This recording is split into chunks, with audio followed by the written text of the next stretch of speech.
और बेटे और रुल्कुस के नाम से आमीन। तो आज हमने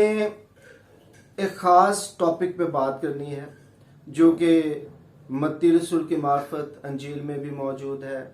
आगे जब हम मरकज़ की तरफ बढ़ते हैं तो वहाँ पे भी ये मौजूद है उसके 7वें चैप्टर में। तो वहाँ पे हम देखते हैं कि यीशु मसीह कहते हैं कोई चीज़ भी बाहर से आकर इंसान को नापाक नहीं करती, यानी कि कोई चीज़ भी बाहर से इंसान के अंदर दाखिल होकर उसे नापाक नहीं करती, बल्कि इंसान जो है पाक और नापाक होता है जब उसके अंदर से कुछ निकलता है। तो इस बात को लेकर आज हम थोड़ा गहराई के साथ सोचेंगे, क्योंकि अमूमन जब हम बात करते हैं पाकी और नापाकी की तो मोस्टली हमें सिर्फ यही बताया जाता है कि रूहानी लिहाज से ही हम पाक होते हैं, नापाक होते हैं। जिस्म जो है वो नापाक या पाक नहीं होता और जिस्म का इसके साथ कोई ताल्लुक नहीं है। जैसे कि एक औरत जो है उसे 12 साल से खून जारी था, तो यीशु मसीह को उसने छुआ और यीशु मसीह जो है उसे अपने आप को छूने से नहीं रोक रहे। इसका मतलब है कि वो यीशु मसीह की निगाह में नापाक नहीं है। और वहाँ से फिर हम इस बात पर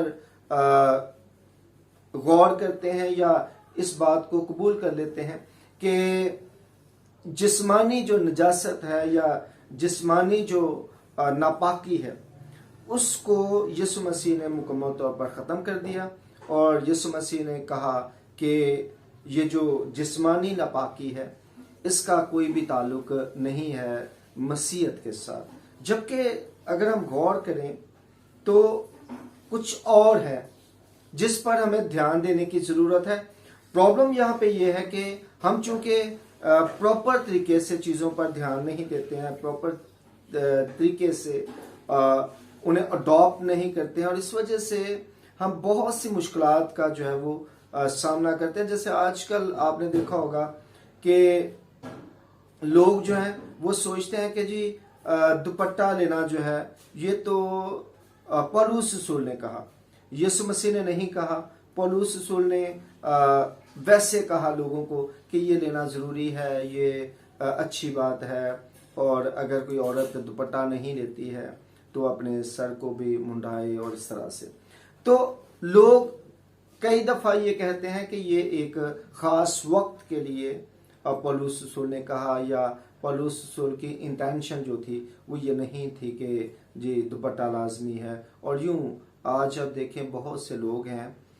ख़ास तौर पर ऐसी ख़वातीन हैं जो आपको दिखाई देंगी दुपट्टा भी नहीं लिया और कपड़े भी हयादार नहीं पहने हुए, और वो तबलीग भी कर रही हैं। तो ये सारी बातें जब हम देखते हैं तो उसकी रीज़न क्या है? उसकी रीज़न ये है कि हमने असल में उन बातों को जो यीशु मसीह सिखा रहे होते हैं उन बातों को हमने प्रॉपर तरीके से समझा नहीं होता। हम ये सोचते हैं कि जो मसीहत है वो सिर्फ रूहानी इल्म देती है, जिस्मानी इल्म नहीं देती है, या मसीहत जो है वो जिस्मानी लिहाज से में नहीं बताती। जैसे कि अगर हम इसी बात को लेकर गौर करें, औरत को लेकर ही गौर करें, तो 1234 से लेकर 1916 तक कैथोलिक चर्च ने ये अनाउंस किया कि कोई भी औरत अगर ख़ास दिनों में से गुजर रही है, ख़ास तौर पे यानी कि हैज़ के दिनों में से, तो उन दिनों में वो औरत जो है वो पाक का नहीं ले सकती है, यानी कि होली कम्युनियन में शामिल नहीं हो सकती है, फिर वो बाइबल को हाथ नहीं लगा सकती है, और इस तरह से रेस्ट्रिक्शंस थी। फिर जब हम देखते हैं तो 1917 में इसको मज़ीद जो है वो रिलैक्स कर दिया गया, और 1983 में जाकर तो ये हुआ कि बस जी आप ऑल्टर पे नहीं जाएं या ऑल्टर का काम ना करें, बाकी आप सारे काम कर सकते हैं। वो रिलैक्सेशन जो है वो दी गई उस औरत को जो 12 साल से जिसे खून जारी था उसे देखकर, और समझा ये गया कि जनाब अब वैसा माहौल नहीं है, या अब खुदा के कवानीन जो हैं वो चेंज हो गए हैं, यीशु मसीह ने जो है वो सारा कुछ बदल दिया, फजल का दौर है और इसमें जो है चीज़ें तब्दील हो गई। लेकिन आज हम इस बात पर गौर करेंगे कि क्या वाकई ही चीज़ें तब्दील हो गई, क्या वाकई ही सारा कुछ बदल गया है, और अब जो है वो नजासत का जो ताल्लुक है वो जिस्म के साथ कतई नहीं है, और इसका ताल्लुक जो है वो सिर्फ और सिर्फ रूह के साथ है। तो यीशु मसीह असल में जो असूल दे रहे हैं वो रूहानी और जिस्मानी दोनों के लिए अप्लाई होता है, कि कोई चीज भी बाहर से जिस्म में दाखिल होकर उसे नापाक नहीं करती, लेकिन जितनी भी चीजें जिस्म से निकलती हैं वो इंसान को नापाक करती हैं। अब यीशु मसीह उनमें खून रेजी की भी बात करते हैं, यीशु मसीह हरामकारी की भी बात करते हैं, यीशु मसीह शहवत परस्ती की भी बात करते हैं, यीशु मसीह लालच की भी बात करते हैं। यानी कि यीशु मसीह जितनी बातें कर रहे हैं उनमें जिस्मानी और रूहानी दोनों बातें हो रही हैं, लेकिन कई दफा हम उसको सिर्फ रूहानी लिहाज से तो देख रहे होते हैं, लेकिन जिस्मानी लिहाज से नहीं देख रहे। मेरे एक दोस्त ने, जो कि अच्छा दोस्त था मेरा, अभी भी उसके साथ मेरे अच्छे तल्लुकात हैं, एक मुस्लिम दोस्त के साथ मेरी बात हुई तो उसने मुझे कहा कि आपके यहाँ जो है वो पाकीज़गी का क्या कॉन्सेप्ट है। तो मैंने एक ही बात की, मैंने कहा जी यीशु मसीह ने ये कहा कि जो चीज़ भी जिस्म से बाहर निकलती है वो उसे नापाक कर देती है। तो उसने कहा यही तो बात है, ये तो बहुत छोटी सी बात में एक बड़ी बात है, यानी कि सारी बातें क्लियर हो जाती हैं। मिसाल के तौर पर जिस्म से ब्लड अगर निकलेगा तो वो आपको नापाक करेगा, अगर आप शादीशुदा हैं और उस दौरान में तो वो आपको नापाक करेगा, अगर यूरिन या स्टूल आप पास करते हैं तो वो आपको नापाक करेगा, अगर आप किसी जगह से गुजर रहे हैं और उस जगह पे जो पानी कोई बह रहा है, अगर वो किसी गटर से आ रहा है तो वो अगर आपको टच करता है वो पानी, तो वो डेफिनेटली वो भी आपको नापाक करेगा। तो ये सारी चीज़ों पे आज हम ध्यान देंगे। असल में होता क्या है कि हम लोग इन तमाम चीज़ों पर गौर ही नहीं करते हैं, इन तमाम चीज़ों पर ध्यान नहीं देते हैं, और आज मुझे अफसोस होता है इस बात का कि ज़्यादातर लोग जो हैं वो ये कहते हैं जी हमें बदरूहों का सामना है जी, हम जो है वो मुख्तलिफ तरह की बीमारियों या मुख्तलिफ तरह की परेशानियों में मुब्तला हैं, तो उसमें हम पाकीज़गी को पूरे तौर पर समझ नहीं पा रहे होते, और हाइजीन की जो सिचुएशन है या जो कंडीशंस हैं उनको भी समझ नहीं पा रहे होते हैं। तो यीशु मसीह ने तो सारी बातें हमें समझाई, यीशु मसीह ने तो हर चीज़ खोल कर हमें बताई। अब आगे ज़रूरत इस बात की थी कि उसको प्रमोट किया जाता, लोगों तक उस पैगाम को पूरे तौर पर लाया जाता, क्योंकि यीशु मसीह जो भी बात करते हैं, मैं कई दफ़ा कहता हूँ, यीशु मसीह जो भी बात करते हैं वो असल में अपने बाप के खिलाफ होकर नहीं करते हैं, या ऐसी बात नहीं करते हैं कि जो बाप ने हुक्म सादर किया है और यीशु मसीह उसको बदल दें। यीशु मसीह उसमें एक्सटेंशन तो लाते हैं, उसे मजीद डिफाइन तो करते हैं, उसे मजीद एक्सप्लेन तो करते हैं, मगर ऐसा नहीं होता है कि यीशु मसीह उसे बदल के रख दें और टोटल तब्दील कर दें और तब्दीली ले आए एक खास किस्म की, और फिर हम कहेंगे लें जी यीशु मसीह ने ये सारा कुछ बदल दिया है। अब हम एक एक बात पे जरा थोड़ा सा गौर करेंगे, गौर इसलिए आज इस बात पर हमें करने की जरूरत है ताकि हमें इसलिए बात करने की जरूरत है क्योंकि इस पर बात नहीं की जाती है। कहा जाता है कि ये जी ठीक बातें नहीं है। अब सोचने वाली बात यह है कि अगर हम अपने लोगों को ऐसी बातें नहीं बताएंगे तो डेफिनेटली वो पाकीज़गी को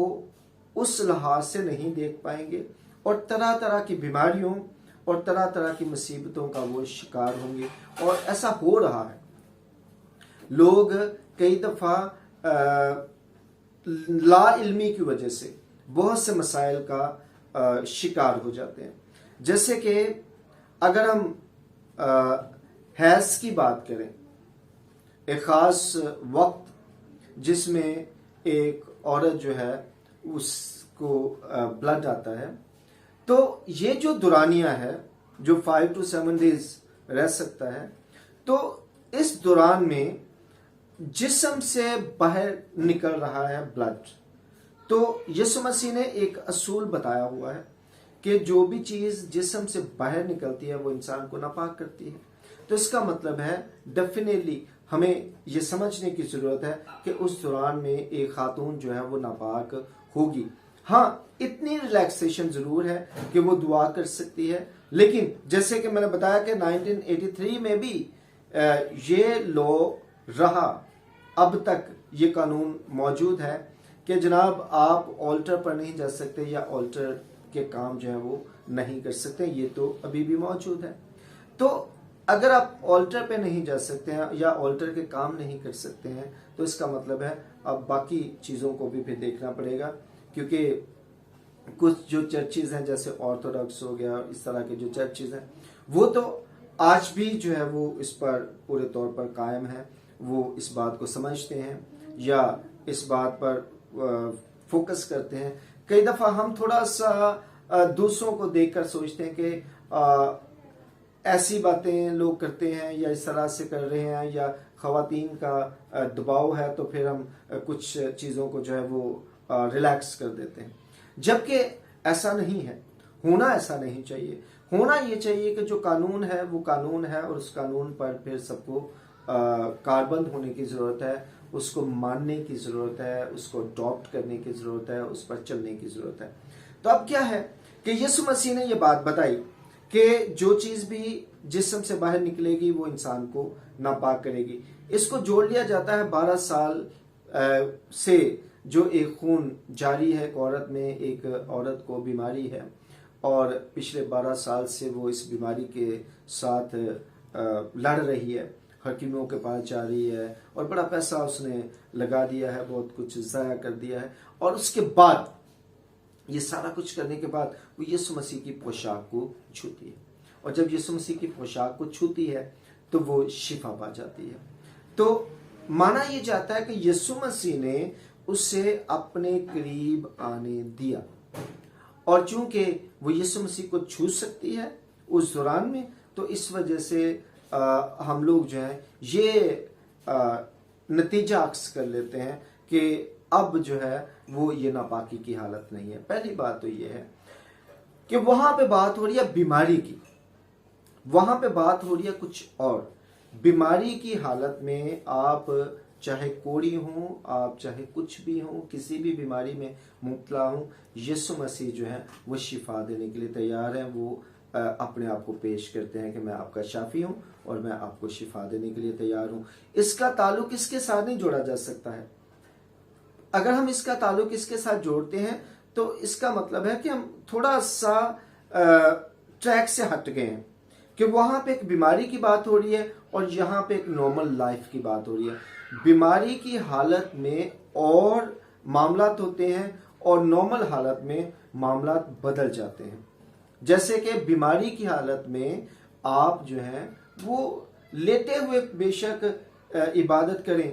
पूरी इबादत लेट कर अगर आप कर लेते हैं, इवन के बीमारी की हालत में अगर आप प्रीस्ट हैं तो आप लेट कर पाक मास कर सकते हैं। अगर आप बीमार हैं, आप उठ नहीं सकते हैं, आप बिल्कुल लेटे हुए हैं और लेट कर आप पाक मास कर सकते हैं। हालांकि पाक मास करने के लिए आपको मुख्तलिफ पोजीशंस का ख्याल रखना चाहिए, लेकिन फिर भी आप बीमार हैं, नो प्रॉब्लम। तो बीमारी की हालत में कवानीन और तंदुरुस्ती की हालत में कवानीन फर्क होते हैं। हम बीमारी की हालत वाले कवानीन को दूसरी हालत वाले कवानीन के साथ जोड़ नहीं सकते। इसलिए ये लाजमी है कि इस दौरान में एक जो खातून है वो पूरे तौर पर इस बात का ध्यान रखे कि मैं उस हालत में हूं कि जिसमें मुझे कोशिश करनी चाहिए कि मैं दुआ करूं, लेकिन कम से कम मैं पाक चीजों को जो है वो हाथ ना लगाऊं। इसके साथ साथ इसको हम आगे बढ़ाते जाते हैं। इसी तरह की बात है कि जब एक कपल जो है वो एक खास प्रोसेस में से गुजरता है, तो अमूमन हमारे यहाँ के लोग जो हैं या जो मसीही हैं, वो ये सोचते हैं कि कुछ भी नहीं है, सो राइट, ठीक है, ये एक प्रोसेस हुआ और वो उसी हालत में जो है वो सोए रहते हैं, और कई दफ़ा जो है वो अपने आप को पाक नहीं करते हैं, या ये सोचते हैं कि ज़रूरत ही नहीं है इस बात की, इसका तो पाकीज़गी के साथ या नापाकी के साथ कोई ताल्लुक ही नहीं है। तो उससे क्या होता है, वो तरह तरह की बीमारियों और तरह तरह की प्रॉब्लम्स का शिकार होते हैं। मैं कई ऐसे लोगों को जानता हूँ, देखता हूँ, जो फिर बाद में कहते हैं जी हमारे लिए दुआ करें। तो होता क्या है कि वो इस हालत में रहते हैं और यूं इस हालत में अबलीस जो है उन पर हमला करता है, ख़ास तौर पर ख़वातीन पर। और बहुत सी ख़वातीन जो हैं वो हमारी बेटियां इस तरह से अबलीस के शिकंजे में जाती हैं, क्योंकि वो इस बात का ख्याल नहीं रखते हैं कि हमें क्या करने की ज़रूरत है। तो ज़रूरत इस बात की है कि अगर आप मैरिड हैं और आप इस प्रोसेस से गुजरे हैं, तो आपको उस वक्त जो है सोना नहीं है, बल्कि आपको सबसे पहले अपनी बॉडी को वॉश करना है, यानी कि अपने आप को पाक करना है, और पाक होने के बाद दुआ करके आपको सोना है। ये बहुत ज़्यादा ज़रूरी है, इस पर नहीं हम बात करते हैं, और बहुत से लोग इस वजह से जो है वो तरह तरह की बीमारियों और अबलीसी हमलों का शिकार होते हैं। ऐसे ही बाकी जो मामलात हैं उनमें भी हमें इस बात का ख्याल रखने की ज़रूरत है। आप जिस्मानी लिहाज से भी आपको पाक रहने की ज़रूरत है, और रूहानी लिहाज से भी आपको पाक रहने की ज़रूरत है। रूहानी लिहाज से आपने पाक रहना कि आप वैसी सोच ही पैदा ना करें, कोई ऐसी बुरी ख्वाहिश ही पैदा ना करें, बुराई की तरफ जाएं ही ना। और अगर खुदा न खास्ता आप किसी बुराई की तरफ जाते हैं, तो फिर आपको जिस्मानी लिहाज से भी पाक होना है और रूहानी लिहाज से भी पाक होना है। हम कई दफ़ा इस बात पर बिल्कुल भी फोकस नहीं करते हैं, हम कई दफ़ा इन बातों को सीखते ही नहीं हैं या जानने की कोशिश नहीं करते हैं, और कई दफ़ा हम अपने बच्चों को ये बातें सिखाते भी नहीं। हम कहते हैं कि ये तो गंदी बातें हैं शायद, तो ये तो बच्चों को नहीं बताने की ज़रूरत है या शेयर करने की ज़रूरत नहीं है। हालांकि ऐसा नहीं है। होता यह है कि एक बॉडी है और कुछ नेचुरल प्रोसेसेस हैं, उन तमाम को जो नेचर में शामिल है, उन तमाम बातों को डिस्कस करने की ज़रूरत होती है और बताने की ज़रूरत होती है कि आपको हमेशा जो है अपने आप को जिस्मानी और रूहानी दोनों तरह से पाक रखना चाहिए। ऐसे ही अगर आप स्टूल पास करते हैं या आप यूरिन करते हैं, तो उसके बाद भी आपको अपनी बॉडी को प्रॉपर तरीके से वॉश करने की ज़रूरत होती है। सफाई का पूरा पूरा ख्याल रखना ही चाहिए। और यीशु मसीह कतई ये नहीं कहते हैं, बहुत से लोग कहते हैं जी वो शागिर्द जो है वो बगैर हाथ धोए जो है वो खाना खा रहे थे, तो फरीसियों ने कहा कि आपके शागिर्द जो हैं वो बगैर हाथ धोए खाना क्यों खा रहे हैं। तो असल में वहाँ पे जो बगैर हाथ धोए खाना खाने की बात हो रही थी, वो बात कुछ और थी।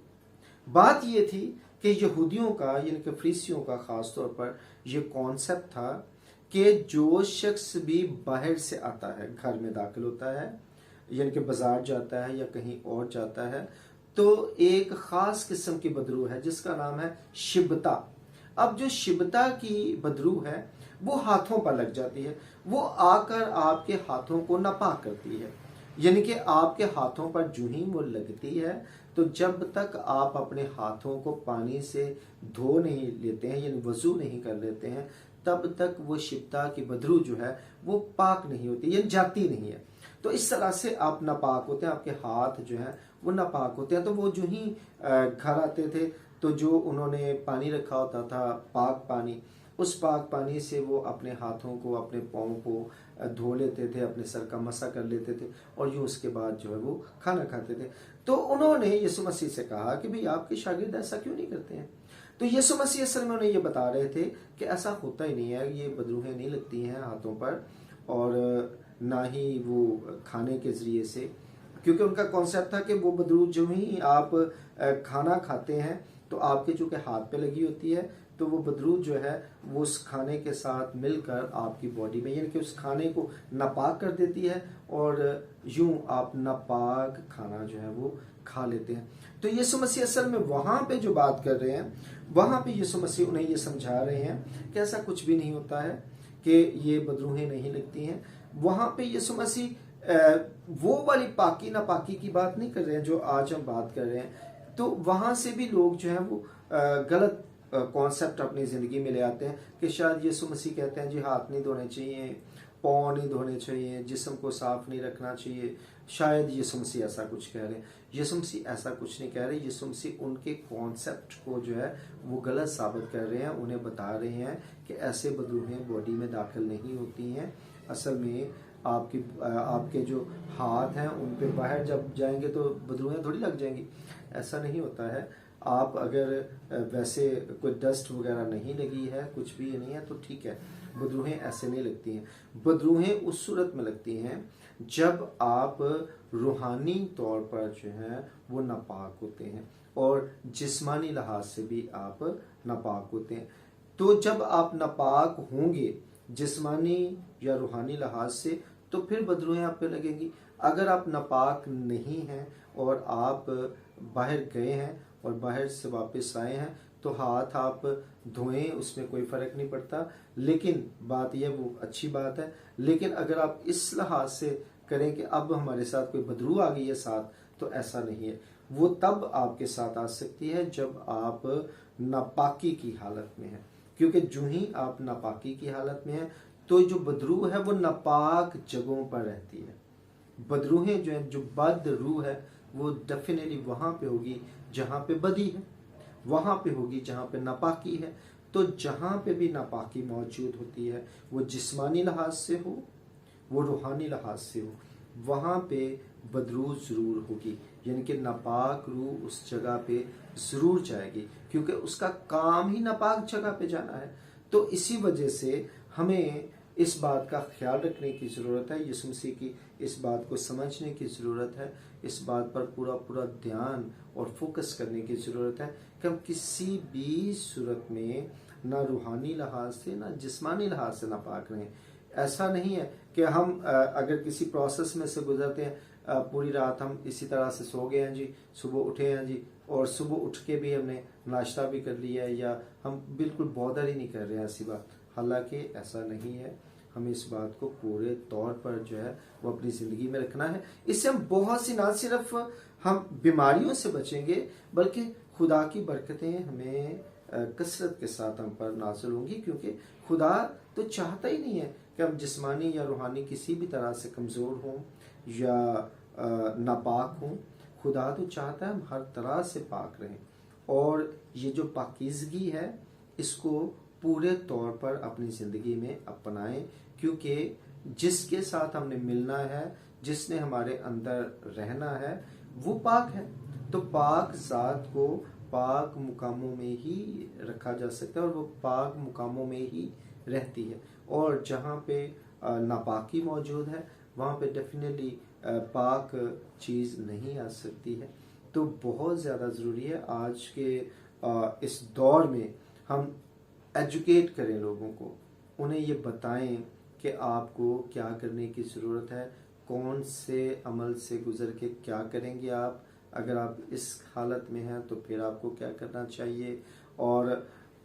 किस तरह से आप अपने आप को बेहतर रख सकते हैं जिस्मानी लिहाज से भी और रूहानी लिहाज से भी। और इस पर इसलिए आज मैं बात कर रहा हूँ क्योंकि मैं ये समझता हूँ कि ये बातें जो हैं वो भी हमें एक दूसरे के साथ डिस्कस करनी चाहिए और इन बातों पर भी हमें ध्यान देना चाहिए। अगर हम इन बातों पर नहीं ध्यान देते हैं तो हमें शायद पाकी और नापाकी में फ़र्क ही ना समझ आ सके, या हम ये सोचें कि हम लोग जो हैं वो सिर्फ रूहानी ही बातों की तरफ जा सकते हैं और हमें अपने जिस्म के हवाले से कतई तौर पर सोचने की ज़रूरत नहीं है। हालांकि खुदा ने ये जो जिस्म दिया है तो इस जिस्म के मुतालिक भी सोचना है और इस रूह को भी बचाना है, और रूह को तो डेफिनेटली ही हमने बचाना है, लेकिन हम जो भी काम कर रहे होते हैं रूह को बचाने के लिए उसमें जिस्म इन्वॉल्व होता है। अगर हम रोज़ा रखते हैं तो रोज़ा रूह तो नहीं रख रहे, रोज़ा तो जिस्म ही रखता है, इफेक्ट उसका रूह पर होता है। तो ऐसे ही आप दुआ जो करते हैं, दुआ तो जिस्म ही कर रहा होता है, इफेक्ट उसका रूह पर होता है। ऐसे ही अगर हमारा जिस्म नापाक है तो उसका इफेक्ट रूह पर होगा। वो अलग बात है कि हम उसे माने या ना माने, मानना या ना मानना एक अलग बात है, लेकिन ये 100% है कि अगर रोज़े का इफेक्ट रूह पर है और आँख जिस्म रहा है, दुआ का इफेक्ट रूह पर है जबकि दुआ जिस्म कर रहा है, अगर इबादत का इफेक्ट रूह पर है जबकि इबादत जिस्म कर रहा है, अगर हमदो सताइश का इफेक्ट रूह पर है जबकि हमदो सताइश जिस्म कर रहा, सजदे का इफेक्ट रूह पर है जबकि सजदा जिस्म कर रहा है, तो बाकी चीज़ें जो हैं उनका भी इफेक्ट रूह पर है, बेशक वो जिस्म कर रहा होता है। यानी कि अगर जिस्म नापाक है तो उसका असर आपकी रूह पर भी है। वो अलग बात है कि आप उसको मानते हैं या नहीं मानते हैं। और आज आई होप सो कि हम इस बात को प्रॉपर तरीके से ज़रूर सीखे होंगे कि जो चीज़ भी जिस्म से बाहर निकलेगी, अगर मेरा ये थोड़ा सा ब्लड यहाँ से निकलेगा तो ये भी मुझे नापाक करेगा, और फिर मुझे ज़रूरी है कि मैं उसे बंद करूं और उसे अच्छे तरीके से वॉश करूं, और फिर उसके बाद जो है वो खुदा की पाक हज़ूरी में झुकूं। तभी मैंने कहा कि अगर एक मैरिड कपल है तो वो गुस्ल करे ज़रूर प्रोसेस के बाद, और फिर उसके बाद जो है वो दुआ करे, और दुआ करके तो फिर सोए, ताकि वो रूहानी तौर पर पूरी मजबूती हासिल करे। क्योंकि जैसे मैंने पहले बताया कि जिस्म और रूह एक दूसरे के साथ इंटरलिंक्ड हैं, और इंटरलिंक्ड होकर वो एक ही हो जाते हैं, यानी कि रूह और बदन जो है वो एक ही इंसान होता है। तो ऐसे ही जैसे यीशु मसीह ने ये कहा कि मर्द और औरत जो है वो एक तन होंगे, तो वो बिल्कुल इसी तरह का रिलेशन है जो रूह और बदन का रिलेशन है। तो आई होप सो कि हमें इस बात की समझ आई होगी। खुदा करे कि हम लोग जो हैं वो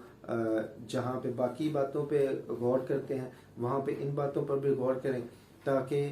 खुदावंद की बरकतों को हम सही तौर पर अपनी ज़िंदगियों में हासिल कर सकें। खुदा मुझे और आपको अपने कलाम को समझने की तौफीक अता फरमाए। आमीन।